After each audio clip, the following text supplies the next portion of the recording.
Good morning बच्चों।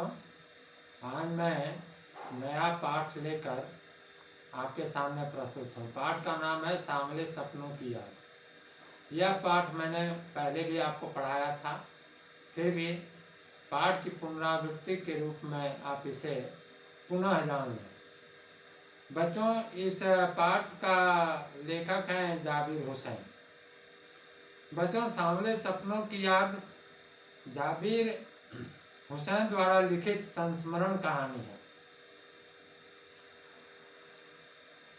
यह diary शैली में लिखा गया है। लेखक ने सालिम अली को पक्षी विशेषज्ञ के साथ साथ पर्यावरण प्रेमी भी माना है। ये पर्यावरण प्रेमी भी थे। बच्चों, बचपन के दिनों में उनकी नज़र एक गौरैया पक्षी पर गया और उनके एयर गन से घायल होकर गौरैया पक्षी नीचे गिर पड़ी और इस घटना से उन्हें जीवन भर के लिए नई खोज और नए नए रास्तों की ओर ले गई। बच्चों, उस दिन से वे पक्षियों के विषय में रुचि लेने लगे। प्राकृतिक रहस्यों को जानने के लिए नित नई ऊंचाइयां छूने लगे। वे भी लॉरेंस की तरह नैसर्गिक जिंदगी प्रतिरूप बन गए। सालिम अली आजीवन भ्रमणशील रहे। उसकी आयावरी देखकर लगता है कि वे आज भी पक्षियों की खोज में निकले और कुछ ही देर में अपने गले में दूरबीन लटकाए जानकारी लिए वापस आ गए। बच्चों, ये उनके बचपन के दिनों की घटना और बातें हैं। आइए कुछ और बातें मैं बतलाता हूँ। कमजोर शरीर वाले सलीम अली की मृत्यु लगभग 100 साल की उम्र में हुई। उनकी मौत कैंसर से हुई। उस उम्र में भी उनकी आंखों में ज्योति अच्छी थी, जो पक्षियों के लिहाज के लिए कटिबद्ध थी। वे अपनी मृत्यु के निकट तक पक्षियों के बारे में जांच पड़ताल करते रहे। बच्चों, सालिम अली इस बात से दुखी थी कि लोग पक्षियों को आदमियों की नज़र से देखते हैं। वे झरने, पहाड़ों, जंगलों को भी इस दृष्टि से देखते हैं। ऐसे में वे इनके मधुर संगीत का अनुभव नहीं कर पाते।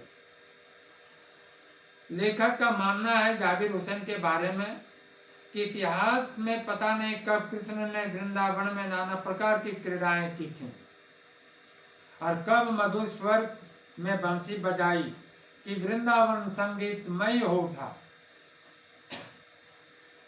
यह घटना प्रकृति के बीच पर्यावरण की सुरक्षा की ओर संकेत करता है। आज वृंदावन जाने का यमुना का सांवला पानी सारे घटना की याद दिला देता है। कृष्ण की बांसुरी से उत्पन्न जादू से वृंदावन कभी खाली नहीं हो सकता।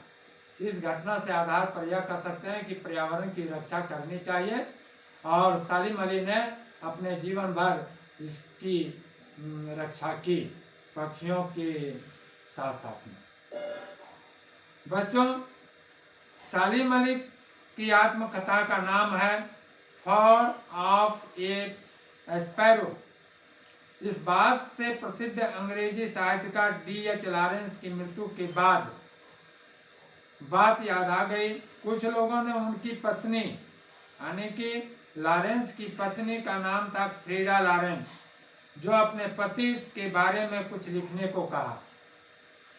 फ्रीडा का जवाब था कि उनके पति के बारे में उनसे ज्यादा उनकी छत पर बैठने वाली गौरैया जानती है। इस तरह लॉरेंस और सालिम अली दोनों ही पक्षी वैज्ञानिक थे।